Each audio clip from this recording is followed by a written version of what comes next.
Bien, muy buenas alumno. Bienvenido a este interesante curso sobre la detención policial, aspectos operativos. Y bueno, pues en esta introducción al curso, bueno, pues decir que este curso lo he tratado de enfocar sobre todo para aquellas unidades operativas, ya sean de seguridad ciudadana, de policía judicial, extranjería, en fin, cualquier unidad, ya sea de investigación o de labor de seguridad ciudadana, que trabajan en la calle o que prácticamente su trabajo es de campo, como se dice. Entonces, bueno, pues vamos a hacer unas breves nociones sobre lo que son las intervenciones policiales, las actuaciones en la calle y bueno, pues saber desde un primer momento que no todas las intervenciones policiales son iguales. Para nada no es lo mismo intervenir en un delito leve de hurto en un supermercado que por supuesto proceder a la detención de una persona por un robo con violencia.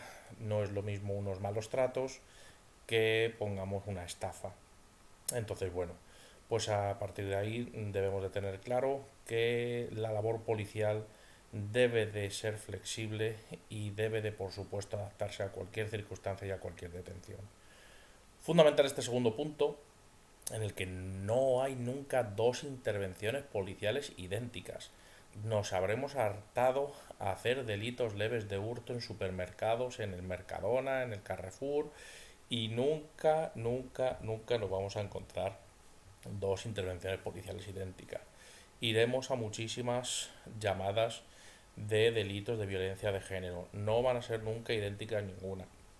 Pero entonces sí que hay que crear unas pautas de trabajo. Yo entiendo que nos sometemos a protocolos de actuación, a instrucciones, a órdenes, a directivas de la superioridad o del Ministerio de Interior o de nuestra corporación policial, pero que se sepa que nunca vamos a tener dos intervenciones policiales idénticas.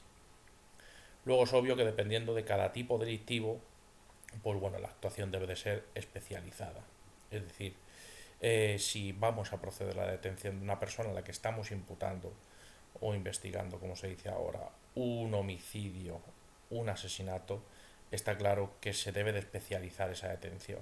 No es como proceder a la detención de bueno, pues una persona que ha hurtado 400 euros o más, y no es lo mismo tampoco que cuando estamos en, bueno, pues en riñas tumultuarias, en el que o unas lesiones involuntarias, y bueno, pues vamos a tratar de especializar la actuación policial.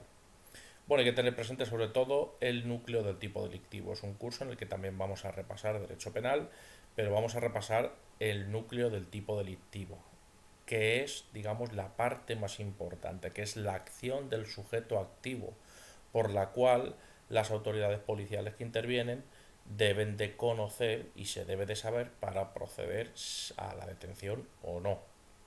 ¿De acuerdo? Entonces es fundamental que hay que tener siempre el núcleo del tipo delictivo, es decir, la acción principal dentro del Código Penal. Luego tampoco hay que olvidarse, bueno, pues que una intervención puede comenzar de una manera y finalizar de una manera muy diferente. Y aquí pongo el caso típico de las llamadas de los centros receptores de alarmas, en el que, bueno, pues lo que se inicia por una alarma, al final se acaba procediendo a la detención de varios autores por un robo con fuerza.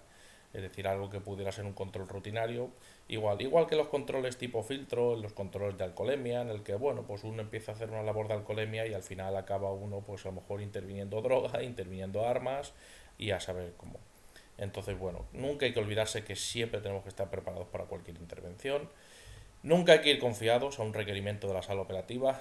Bien recibimos la llamada pues, de V0 o de H50, H20, H80, del 112, del COS. Entonces, bueno, pues el mayor error que podemos cometer es ir confiados a un requerimiento de sala, por muy rutinaria que sea. ¿De acuerdo? Eso es fundamental, es un principio básico de autoprotección. Bueno, y por fin, el fin último de la intervención policial es la resolución de un problema. No es un detenido. No toda intervención policial debe de acabar con un detenido. Yo comprendo perfectamente la estadística, la presión por la estadística y bueno, ese tipo de cosas que muchas veces debemos de evitar a la hora de trabajar en la calle. O sea, el fin de una intervención policial es la resolución de un problema. Un ciudadano cuando llama al 091, al 092, cuando llama a esas operativas para pedir el apoyo, el apoyo de la policía para resolver un problema concreto. Hay ruidos, están vendiendo droga, están robando coches, etcétera. Eso es lo que tenemos que resolver. ¿De acuerdo? Bueno, pues vamos a empezar, pues como este es el tema introductorio, pues con algo que ya seguramente conozcamos de todo el proceso selectivo al que nos hemos sometido para ser funcionario de fuerzas y cuerpos de seguridad. Y durante el periodo de formación académica, pues igual, los principios básicos de actuación de la ley orgánica, vamos a hacer un breve repaso porque los conocemos más que de sobra. Artículo 5 son principios básicos de actuación de los miembros de las fuerzas y cuerpos de seguridad los siguientes: la adecuación al ordenamiento jurídico, como no puede ser de otra manera. ¿Y eso qué es? Pues es ejercer su función con absoluto respeto a la Constitución y al resto de ordenamiento, como es obvio. Actuar en el cumplimiento de sus funciones con absoluta neutralidad política e imparcialidad. Vivimos tiempos muy revueltos en el ámbito político y nosotros cuando nos uniformamos y salimos a la calle, eso lo tenemos que apartar por completo. Y en consecuencia no puede haber ningún tipo de discriminación ni de raza ni de religión o opinión. Al igual que actuar con integridad y dignidad, que es decir, tiene en particular, deberán abstenerse de todo tipo de acto de corrupción y oponerse a él resueltamente. ¿De acuerdo? El cohecho, el soborno. Cuando alguien nos intenta sobornar, el delito de cohecho que se llama en el Código Penal, pues sabemos que eso automáticamente es un delito. ¿Mm? O sea, se puede proceder a la detención. Bueno, sujetarse en su actuación profesional a los principios de jerarquía y subordinación, eso ya lo sabemos. Y en ningún caso la obediencia debida podrá amparar órdenes que entrañen la ejecución de actos que manifiestamente constituyan delitos o sean contrarios a la Constitución. Eso ya nos ha quedado bastante claro de hace mucho tiempo. Y por supuesto colaborar con la Administración de Justicia y auxiliarla en los términos establecidos en la ley. Hay que colaborar siempre con los juzgados. Fundamentalmente también las relaciones con la comunidad, esto cada vez va más y esto cada vez nos salen más códigos de actuación y protocolos de actuación, tenemos unidades de participación ciudadana, relaciones vecinales y bueno, pues esto ¿en qué se basa? Bueno, pues en el principio básico de actuación, en el que, bueno, pues impedir con el ejercicio de su actuación profesional cualquier práctica abusiva, arbitraria o discriminatoria que entrañe violencia física o moral. Aquí viene lo importante: observar en todo momento un trato correcto y esmerado en sus relaciones con los ciudadanos. ¿De acuerdo? Trato correcto y esmerado. Muchas veces cometemos el error de ponernos a la altura de un delincuente que pues nos está insultando, nos está provocando y el policía, sobre todo si está uniformado, tiene que quedar muy lejos y jamás rebajarse nunca a la altura de esa persona. No se puede caer en provocaciones, no se debe de caer y siempre hay que tratar, sobre todo cuanto más nos insultan y más nos provocan, más firmeza y más seriedad debemos demostrar. Con lo cual, señores, por favor, esto es muy serio: observar en todo momento un trato correcto y esmerado en sus relaciones con los ciudadanos, a quienes procurarán auxiliar y proteger siempre que las circunstancias lo aconsejen y fueran requeridos para ello. En todas sus intervenciones proporcionarán información cumplida y tan amplia como sea posible sobre las causas y finalidades de la misma. Aquí llega el punto fundamental: en el ejercicio de sus funciones deberán actuar con la decisión necesaria y sin demora cuando de ello dependa evitar un daño grave, inmediato e irreparable. Es el llamado estado de necesidad en el Código Penal, ¿de acuerdo? Rigiéndose al hacerlo por los principios de congruencia, oportunidad y proporcionalidad en la utilización de los medios a su alcance. Estamos hartos de oír estas tres palabras: congruencia, oportunidad y proporcionalidad en la utilización de los medios a su alcance. ¿Pero qué son exactamente? Vamos a verlo a continuación. Y por último es, bueno, pues solamente deberán utilizar las armas de fuego de dotación en las situaciones en que exista un riesgo racionalmente grave para su vida, su integridad física o la de terceras personas. Ojo, o la de terceras personas. Cumplimiento de un deber, oficio o cargo. Viene como una eximente completa, como una de las eximentes completas del Código Penal. El cumplimiento de un deber, de un oficio o de un cargo. ¿De acuerdo? o en aquellas circunstancias que puedan suponer un grave riesgo para la seguridad ciudadana y de conformidad con los principios a los que se refiere el apartado anterior, es decir, la congruencia, oportunidad y proporcionalidad. Pero bueno, sigamos con cuatro aspectos fundamentales más. Es el tratamiento de los detenidos. Obviamente, los miembros de la Fuerza y Cuerpo de Seguridad deberán identificarse debidamente como tales en el momento de efectuar una detención. De acuerdo, la gente que trabaja de paisano, los CAS de noches o los indicativos CAS, aunque no sean de noches, policía judicial, a la hora de proceder a una detención, por favor hay que identificarse, porque muchas veces ocurre que vamos a tratar de detener a una persona bastante peligrosa por un delito grave, ya sea tráfico de drogas, robos con violencia, y esa persona muchas veces lo que se piensa es que o somos policías full, o somos de un grupo rival o de una banda contraria que vamos precisamente a secuestrarle o a cualquier otra cosa, y entonces se puede poner muy agresivo y es una situación muy incómoda y muy peligrosa. ¿De acuerdo? Más que el miedo a que salga corriendo cuando nos identifiquemos como policía, lo que debemos de tener es el riesgo a que no nos crea que de verdad somos policías y proceda a una agresión. Con lo cual, por favor, la identificación es importante. Velar por la vida e integridad física de las personas a quienes detuvieran o se encuentre bajo custodia, respetar el honor y la dignidad de las personas. Bueno, pues eso está claro, obviamente, no se debe de humillar a nadie en una detención. Y darán cumplimiento y observarán con la debida diligencia los trámites, plazos y requisitos exigidos por el ordenamiento jurídico cuando se procede a la detención de una persona. Bueno, pues la dedicación profesional, el secreto profesional y la responsabilidad, pues es algo que ya tenemos más que interiorizado. Y bueno, podemos saltarlo porque vamos a entrar a lo que se entiende por oportunidad. Asimismo decíamos, el uso de la fuerza por los agentes ha de ser oportuno. ¿Qué significa? Este concepto significa que la fuerza a utilizar deberá ser racionalmente imprescindible para cumplir objetivos profesionales.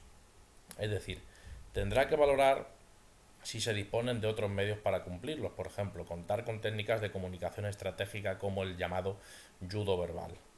De acuerdo, la persuasión, qué tan buen resultado está teniendo en este área profesional. No hay que acudir siempre al gomazo, a la extensible, ¿de acuerdo? Muchas veces tratando de hablar resolvemos problemas y al final hasta la persona detenida se mete solita en el Z o en el K, ¿de acuerdo? Otras muchas veces hay que usar el uso de la fuerza legítima, con lo cual, bueno, no pasa absolutamente nada, ¿de acuerdo? Pero vamos a tratar de persuadir y de hablar primero. ¿De acuerdo? En el caso de que pudieran utilizarse otros medios alternativos para cumplir la misión, pues bueno, pues no estaría justificado el uso de la fuerza, obviamente. ¿Qué es la congruencia? Bueno, pues si se cumpliera el principio de oportunidad y fuera absolutamente necesario tener que utilizar la violencia para cumplir sus misiones y cometidos profesionales, tendrá que valorar qué medios de los que se dispone van a utilizar de acuerdo a esta situación dada. A esto se le llama congruencia, que de todos los medios reconocidos por la ley como aplicables habrá que elegir el más indicado para cada situación. ¿De acuerdo? Pues hombre, un delito de hurto que supera los 400 euros, pues obviamente no es de recibo que se le meta un gomazo en la cabeza a una persona que ya seguridad privada tiene retenida. ¿De acuerdo? O sea, hay que ser congruente. Pongo ejemplos burdos, pero de verdad que son ejemplos que yo como tutor los he vivido en mi carrera profesional. ¿De acuerdo? Bueno, pues esta deberá ser la menor posible para la finalidad pretendida. Esto es por un lado que se utilice el medio menos peligroso y por otro que ese medio se use del modo menos lesivo posible. Es decir, todo ello medido con criterios de orden relativo, es decir, teniendo en cuenta las circunstancias concretas del caso, entre ellas las posibilidades de actuación de que se dispusiera. Los agentes de la autoridad en el ejercicio de la violencia han de procurar la menor lesividad posible en aquellos que la sufren, ¿de acuerdo? No hay que partirle las rodillas a una persona que ha atracado 3 bingos en una noche. Si no es necesario, si a lo mejor le coges y se entrega, aunque vaya armado, ¿de acuerdo?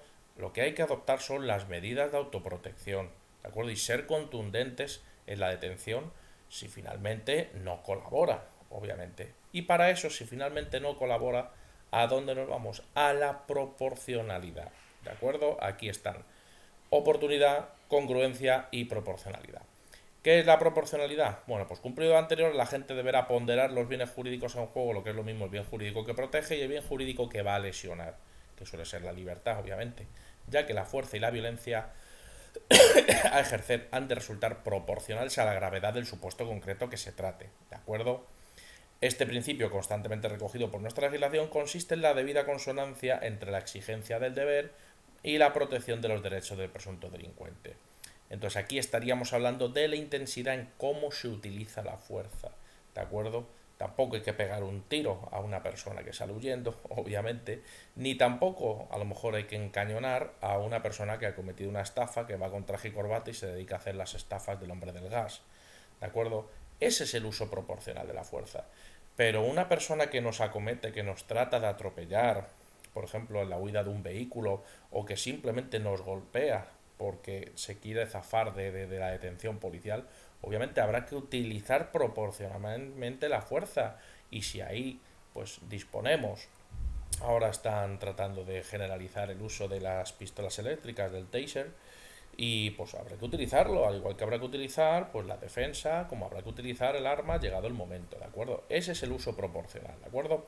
Que el mal a producir no puede ser mayor del que se trata de evitar, ¿de acuerdo? En este caso, adecuación entre la técnica o un medio empleado, el bien jurídico protegido y el resultado, ¿de acuerdo?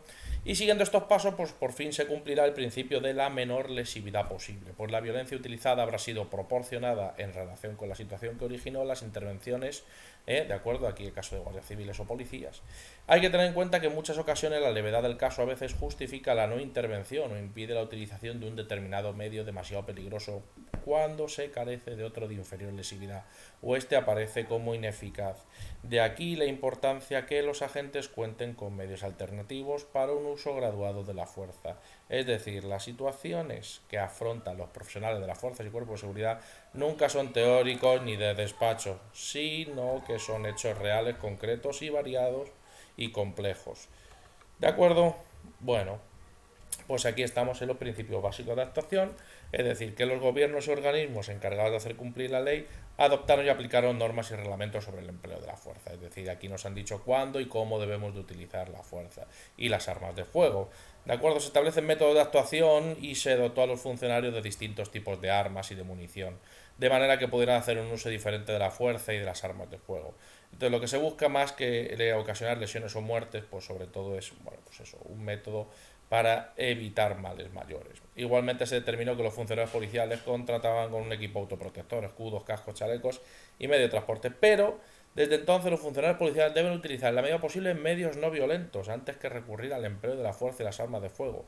Es decir, cuando el empleo de las armas de fuego sea inevitable, cuatro puntitos que aquí dejo en letra más pequeña, ejercerán moderación y actuación en proporción a la gravedad del delito, reducirán al máximo las lesiones y daños y protegerán la vida. Es decir, procederán de modo que se preste lo antes posible asistencia a los afectados y notificarán lo sucedido a la mayor brevedad a familiares o amigos de estas personas heridas o afectadas. Es decir, cuando al emplear la fuerza o arma se causen lesiones o la muerte, se comunicará inmediatamente el hecho a sus superiores y se debe castigar como delito el empleo arbitrario o abusivo de la fuerza o de armas de fuego por parte de los funcionarios policiales. Y no se podrán invocar circunstancias excepcionales tales como inestabilidad política o cualquier otra situación pública de emergencia para justificar el quebrantamiento de estos artículos, incluido el estado de alarma que se ha estado viviendo con el tema del coronavirus. Pues en fin, principio básico de actuación. Pues los principios esenciales en relación al uso de las armas de fuego son: punto A, lo dispuesto en el artículo 5.2 de la Ley Orgánica 286. El apartado C se regula cómo hacer uso de armas de fuego, es decir, en el ejercicio de sus funciones deberán los funcionarios de los cuerpos policiales actuar con la decisión necesaria y con cuando de ello depende evitar un daño grave, inmediato y irreparable y debe regirse al hacerlo por los principios de congruencia, oportunidad y proporcionalidad, ¿vale? Apartado D se regula cuándo hacer uso del arma de fuego, es decir, que solo deberán utilizarse las armas en las situaciones que exista un riesgo racionalmente grave para su vida, su integridad física o las de terceras personas, en aquellas circunstancias que puedan suponer un grave riesgo para la seguridad ciudadana. Y sin embargo, acerca del cómo hacer uso del arma, podemos ser más explícitos acudiendo, ojo, a una instrucción de la Dirección de la Seguridad del Estado, la actual Secretaría de Estado de Seguridad, ojo, del año 83, que establece tres puntitos interesantes. El uso del arma debe ir precedido de conminaciones al agresor, identificación del funcionario. Obviamente, si vamos de paisano, identifíquense, no encañonen a una persona por las buenas, aunque sepan ustedes que va con un arma de fuego encima, identifíquense como policía, ¿de acuerdo? Y luego procedan a hacer las combinaciones al agresor. Podrán efectuarse disparos intimidatorios al aire o al suelo. Esto hablamos del año 83. Al aire hay que ver dónde estamos y al suelo hay que ver dónde estamos, ¿de acuerdo?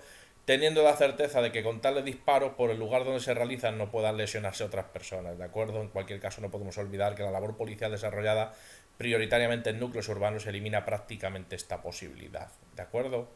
O sea, hay que saber perfectamente si se van a hacer disparos intimidatorios, dónde. Y en última instancia se debe de disparar sobre zonas no vitales. Al fin y al cabo lo que no vamos a buscar nunca es la neutralización, sino precisamente pues eso, el que detenga su actitud o evitar una agresión, pero nunca la eliminación. De acuerdo, así puede en todo lo posible, cómo hacer uso de arma de fuego se está supeditando el principio fundamental que es causar la menor lesividad posible. De acuerdo, esto en cuanto al empleo y el uso del arma de fuego que ya conocemos, ¿de acuerdo? Pues bueno, y al igual que en el empleo y el uso de la fuerza, pues ya tenemos unidades especializadas y si hay que hacer el uso de la fuerza con la defensa, pues obviamente ya sabemos de sobra que tiene que ser proporcional y progresivo. ¿De acuerdo? Bueno, pues hemos acabado el tema 1, pues esta es un poco la introducción, ¿de acuerdo? Pues le voy a pedir que repase por los conceptos más importantes que hemos mencionado, pues que realice el pequeño examen que he puesto y que ante cualquier duda, por favor, solicite una tutoría. ¿De acuerdo? Nos vemos en el siguiente tema.